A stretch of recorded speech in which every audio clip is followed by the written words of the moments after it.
Quando eu digo, o primeiro ponto lá que eu falei, da Tulip, que eu discordo, que não é exatamente o primeiro da Tulip, mas é o primeiro que eu levantei aqui, é que Jesus Cristo não morreu por todos, entende? Então, se o pastor Granconato é realmente de 5 pontos, ele tem que dizer aqui, publicamente, que crê que Jesus não morreu por todo mundo. Claro que não. E ele não morreu por todos. Né? Deixa eu explicar melhor. Tá. Primeiro, a questão dos eleitos de Deus. Isso é ponto pacífico. A Bíblia mostra expressamente que Deus tem seus eleitos. Eu tenho aqui, por exemplo, em Atos 13, no versículo 48, fala assim: os gentios, ouvindo isso, aqui é o evangelho sendo pregado na cidade de Antioquia da Pisídia. Ele fala o seguinte: os gentios, ouvindo isso, regozijavam-se e glorificavam a palavra do Senhor, e creram todos os que haviam sido destinados para a vida eterna. O texto estabelece aqui uma designação para essas pessoas, explicando por que elas creram. Elas creram por quê?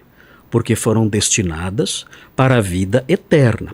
Tem um outro texto que eu acho interessante, que é Apocalipse 17:8. São só alguns exemplos disso. Há outros textos, é claro, tem um monte aqui, tem uma lista enorme aqui de textos que mostram a eleição. A eleição não é problema para o arminianismo. Os arminianos, o próprio Armínio, ele cria na eleição. O problema é que Armínio cria na eleição por outros mecanismos, mas ninguém rejeita a eleição porque é uma expressão bíblica. Verdade. Deixa eu ler aqui Apocalipse 17:8. Então essa é a diferença sobre como é feita essa eleição. Exatamente, essa é a distinção. Tá. Então, por exemplo, Apocalipse 17:8 fala assim: a besta que viste é escatológico, né? Era e não é, e está para emergir do abismo e caminha para a destruição. E aqueles que habitam sobre a terra, cujos nomes não foram escritos no livro da vida desde a fundação do mundo, se admirarão, vendo a besta que era e não é, mas aparecerá. O texto aqui fala de um livro da vida escrito desde a fundação do mundo. Ou seja, existe um registro, por assim dizer, né? Um registro das pessoas salvas. E a Bíblia sempre se refere a esse grupo como grupo de eleitos. A Bíblia fala em Mateus 24 que se não fosse por causa dos eleitos, os sofrimentos da tribulação seriam muito maiores. Romanos 8 fala da eleição segundo a graça, que muitos judeus permanecem firmes porque foram eleitos segundo a graça. Efésios 1 fala que nós somos eleitos antes da fundação do mundo. Então existe uma série de textos que mostram isso aí. Agora, sobre a expiação limitada, isso aí é um ponto que os próprios calvinistas... O que é expiação limitada? Expiação limitada, que Jesus Cristo morreu só pelos eleitos. Esse ponto que eu levantei lá atrás, que agora. Eu creio que Jesus morreu por todos e ele não crê que Jesus morreu por todos. E o nome disso é expiação limitada. A expiação dos pecados que Jesus fez na cruz não serve para todo mundo. Não foi ilimitada. Ele crê que foi limitada, eu creio que foi ilimitado para todos. Porque a grande pergunta é a seguinte: Cristo morreu para abrir a possibilidade para um número ilimitado de pessoas serem salvas, ou Cristo morreu para comprar um grupo que ele já tinha escolhido? Ora, se eu creio que ele já tinha os seus eleitos, então eu creio que ele morreu, veio aqui para resgatar esses eleitos que ele já tinha. Não fazia sentido ele morrer por alguém que não estava lá no grupo de eleitos desde antes da fundação do mundo. Então esse é o aspecto lógico. Tem a ver com o pecado original ou não? Tudo isso que a gente está falando? Assim... Não diretamente, Tá. Não tem a ver, porque é assim, a eleição incondicional, ela é pela graça, não tem uma razão para ela. Entendi. Deus não escolheu você pelas minhas ações. Pelas suas ações, porque ele viu algo legal em você. Ele escolheu você gratuitamente, de acordo com o beneplácito da sua vontade, diz Efésios. E isso significa que a graça não tem motivos. Por que Deus me escolheu e não outro? É o abismo da cruz que Agostinho falava. Ele falou assim: olha, isso aí é o abismo da cruz. Eu não consigo explicar isso, não há razão. E a graça é isso, é a ausência de motivos. Deus me escolheu sem que eu fosse melhor do que o fulano. Então isso é a graça de Deus. Agora só uma coisinha rapidinho. Assim, a expiação limitada, dentro do universo calvinista, existe uma vertente que é chamado de universalismo hipotético, que fala o seguinte: não, Cristo morreu por todos. É o calvinista de 4 pontos da escola de Saumur. A escola de Saumur, na França, de um cara chamado Amiot, era o sobrenome dele, né? Moisés Amiot. Ele falava assim: não, Cristo morreu por todo mundo Ou seja, ele morreu por todos, é universalismo hipotético. Por quê? Ele morreu por todos para que, na hipótese de alguém crer, a pessoa possa crer. O calvinismo de Dort fala, não, Cristo morreu para comprar ali os seus eleitos apenas. Agora, em que ponto eu acho que o arminianismo acaba caindo nisso também? Na verdade, o arminianismo, ele crê na expiação limitada também. Por quê? Porque o arminianismo, ele crê assim, ele acredita que as pessoas que creram porque Deus previu que iriam crer. Desde a eternidade, Deus olhou no corredor da história. Eu gostaria de contribuir, se eu pudesse. Só vou fechar o pensamento aqui, já passo para você, desculpa. Mas é assim, ele diz o seguinte, olha, Deus previu a fé. Então Deus previu a fé e previu quem iria perseverar na fé. Tá. Quando ele viu quem ia crer e quem iria perseverar na fé, ele escolheu essas pessoas. Então, é a eleição de acordo com a presciência de Deus. E aí usa alguns textos para isso, 1 de Pedro 1:2, tá? O Romanos 8 também, para dizer isso. Olha, Deus escolheu com base na presciência. Então a pergunta é a seguinte, se Deus escolheu com base na presciência, então já tem um número fixo. Então, quando Cristo veio aqui, ele veio para salvar quem? Os eleitos. É claro. Então, pela lógica, o arminianismo cai na expiação limitada também. Então eu posso falar, não, ele veio aqui e tal, morreu por todo mundo. Não, morreu à toa então. Morreu à toa, porque já tinha o número definido pela presciência, quem iria ser salvo e quem iria perseverar, e ele veio para morrer por quem? Por eles, é lógico, é evidente. Então, é claro que o arminianismo acaba caindo nisso também, ainda que não queira admitir. Mas esse é o fato. Né? Vamos lá. Então vamos lá.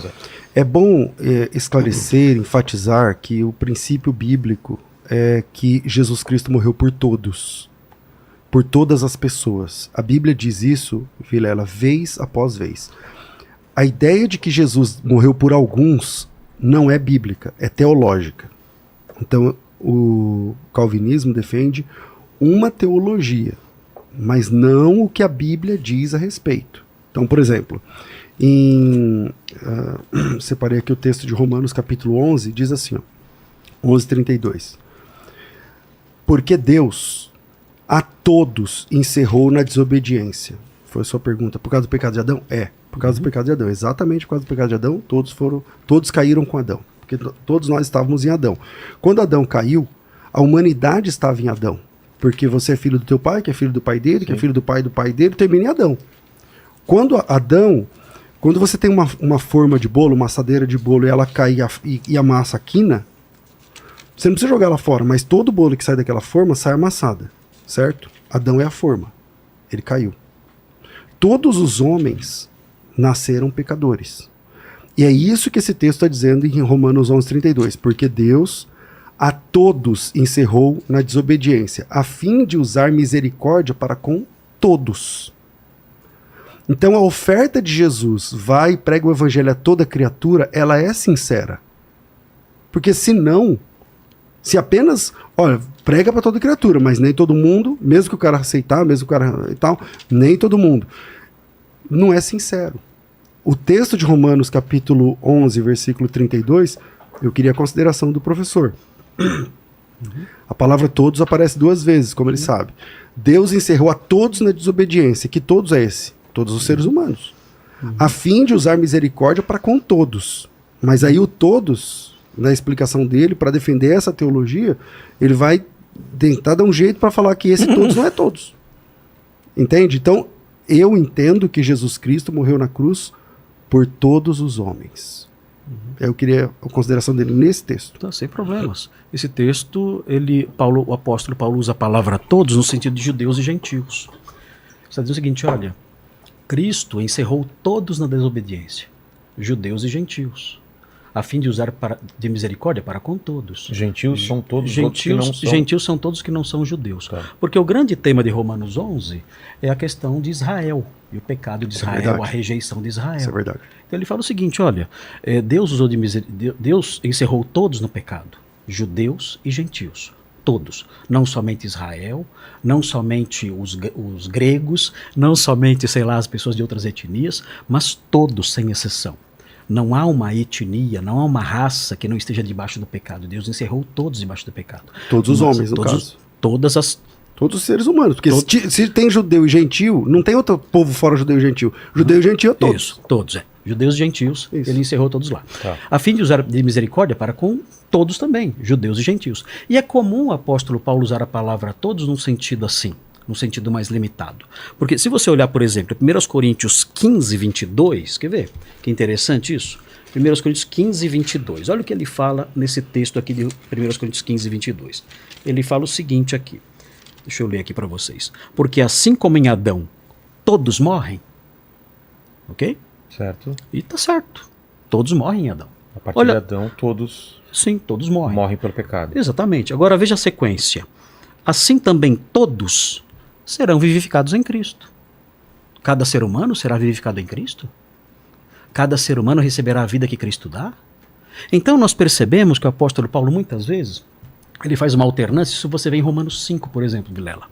Em Romanos 5 você vê o apóstolo Paulo usando muito a alternância entre a palavra todos e muitos.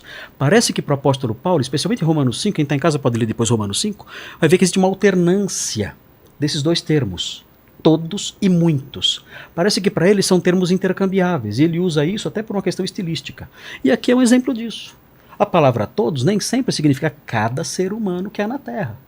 Por exemplo, o próprio João, aliás, parece que isso era uma coisa meio cultural. João disse o seguinte, Jesus falando, olha, quando eu for levantado da terra, se referindo à crucificação dele, atrairei todos a mim mesmo. Oh, todos seria então cada ser humano? Cada ser humano da terra é atraído para a cruz de Cristo? Quem dera isso fosse verdade, isso não acontece. Então nós percebemos que nós não podemos atribuir a palavra a todos no Novo Testamento o mesmo sentido, o mesmo escopo, a mesma abrangência que nós atribuímos à palavra a todos no português. Porque na Bíblia, essa palavra, ela tem uma certa maleabilidade. Ela não significa rigorosamente cada indivíduo que há na Terra. Eu trarei todos a mim mesmo. Meu Deus, não dá para ser cada indivíduo. Assim como 1 Coríntios 15, 22 também. Nem todos recebem vida em Cristo. Então o que nós percebemos em Romanos... É que nem quando a minha mãe falava para minha mãe assim, eu quero ir na festa. Fala assim, você não vai. Fala, mas todo mundo vai. Exatamente. Ela fala, você não é todo mundo. Percebe que a palavra todos ela tem nuances diferentes, então não posso me apegar a isso. Agora, quanto ao que o pastor mencionou, dizendo, olha, isso aí não é ensinado na Bíblia e tudo mais, meu Deus. Eu quero só lembrar aqui que o calvinismo é uma posição fundamentada fortemente em trabalho exegético. O arminianismo nasceu num contexto em que a teologia não era uma teologia voltada tanto para a exegese. João Calvino foi um mestre em exegese. As Institutas e todas as suas obras são obras de exegese num nível altíssimo. Armínio não era um exegeta. Se você ler a exegese de Armínio de Romanos 9, meu Deus do céu, nenhum arminiano acredita naquilo. Ele fala que Esaú e Jacó são símbolos. Ou seja, quando ele vê uma dificuldade, ele corre para transformar a coisa em símbolo. Aí fica fácil. Eu alegorizo o texto e atribuo a ele o significado que eu bem entendo. Então, não dá para levar muito a sério as questões exegéticas de Armínio, porque ele nem viveu num contexto de ênfase em exegese, que foi o escolacismo protestante, que era um ambiente mais voltado para a lógica do que para exegese. Agora, Calvino e seus seguidores, eles sempre foram muito sérios na exegese, muito apegados à exegese, mesmo em séculos posteriores. Como Jonathan Edwards, os livros que ele escreveu e tudo mais, os comentários todos dos calvinistas do passado, os puritanos todos, comentaristas de renome, eram pessoas que se debruçavam sobre o texto bíblico para fazer a exegese do texto. E é interessante observar o seguinte, Jesus, ele fala em João 10, ele diz algo interessante, que deve ser levado em conta, que a gente, entre outros textos, não é só esse, tem um monte, mas João 10, por exemplo, capítulo 11, versículo 11, ele fala o seguinte, João 10, 11, eu sou o bom pastor dá a vida pelas ovelhas, ele fala. Veja também o versículo 14, fala assim, eu sou bom pastor, conheço as minhas ovelhas e elas me seguem. Assim como o Pai me conhece a mim e eu conheço o Pai e dou a minha vida pelas ovelhas, ele fala. Ele prossegue no versículo 26, ele fala algo interessante no versículo 26. Ele fala assim, mas vós não credes, porque não sois das minhas ovelhas.